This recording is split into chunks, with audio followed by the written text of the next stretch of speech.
Shalom Bapak Ibu Saudara yang terkasih di dalam Tuhan. Kita akan merenungkan bagi firman Tuhan dari Bilangan 33 dan 34.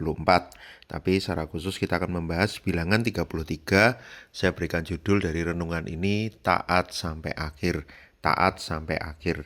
Kalau kita melihat Bilangan 33 ini berbicara tentang tempat persinggahan, mana saja yang dilalui orang Israel setelah mereka keluar dari Mesir. Mereka berjalan di bawah pimpinan Musa dan Harun. Ada banyak tempat yang menjadi tempat persinggahan mereka. Kalau kita lihat ayat pertama dan kedua, inilah tempat persinggahan orang Israel setelah mereka keluar dari tanah Mesir. Ayat yang kedua, Musa menuliskan perjalanan mereka dari tempat persinggahan ke tempat persinggahan sesuai dengan titah Tuhan. Kalau kita melihat ada banyak tempat persinggahan yang dicatat di tempat ini. Ada 42 tempat dan tentu ada banyak tempat yang tidak tertulis di tempat ini. Tetapi yang menarik dari setiap tempat persinggahan ini, kita bisa melihat ada hal-hal khusus. Kalau kita melihat tempat persinggahan ini bisa dibagi menjadi beberapa bagian. Ada tempat-tempat di mana tempat itu mengingatkan bagaimana Tuhan melakukan hal yang besar bagi mereka, Tuhan memelihara mereka, Tuhan menjaga mereka. Misalnya di ayat yang ketiga, Rameses itu mengingatkan tempat di mana bangsa Israel keluar dari Mesir dengan kemenangan. Pi-hahirot di ayat yang ke-8, tempat di mana Allah membelah laut Tebrau. Kemudian misalnya Elim di ayat yang ke-9 adalah tempat di mana terdapat 12 mata air dan 70 pohon kurma.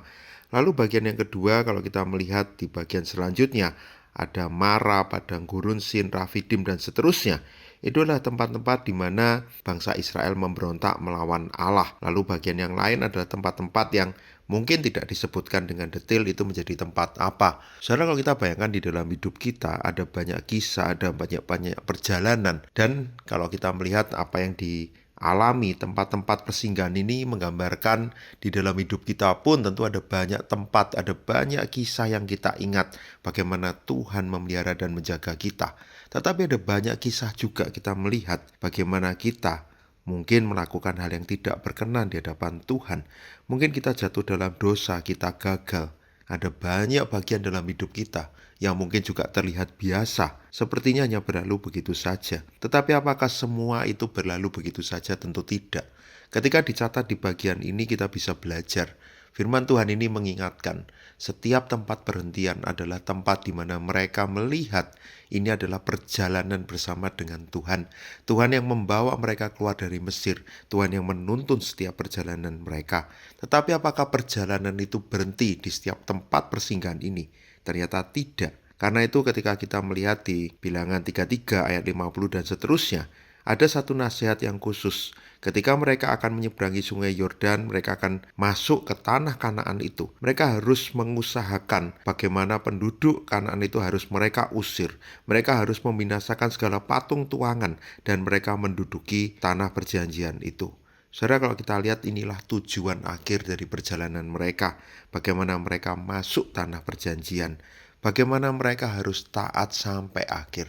Ada banyak tempat berhentian, tetapi ada tujuan akhir yang Tuhan mau bawa mereka ke sana. Saudara, ketika kita melihat tempat-tempat perhentian yang Tuhan sediakan dalam hidup kita, yang mungkin saat ini kita masih akan menjalani tempat perhentian demi tempat perhentian yang lain. Ada langkah demi langkah, kejadian demi kejadian. Tapi kita tahu ada tujuan besar yang telah Tuhan tetapkan. Bagaimana kita boleh menyelesaikan pertandingan kehidupan ini dengan baik sampai akhir. Bagaimana kita taat sampai akhir. Itulah yang kita jalani. Inilah perjalanan hidup kita dengan Tuhan. Apakah kita mau setia sampai akhir? Apakah kita mau terus berjalan? Dan seperti orang Israel yang terus dijaga Tuhan, kita orang-orang yang sangat dikasihi yang sudah ditebus, kita pun akan disertai sampai akhir. Fokuslah kepada tujuan akhir. Jalani pertandingan kehidupan ini dengan baik. Mari kita berdoa. Bapa di surga, terima kasih untuk setiap kisah dalam hidup kami. Bagaimana Tuhan bersama dengan kami. Ampuni kisah-kisah di mana kami mungkin melawan Tuhan. Kami jatuh dalam dosa. Tapi kami bersyukur Tuhan terus mengasihi kami.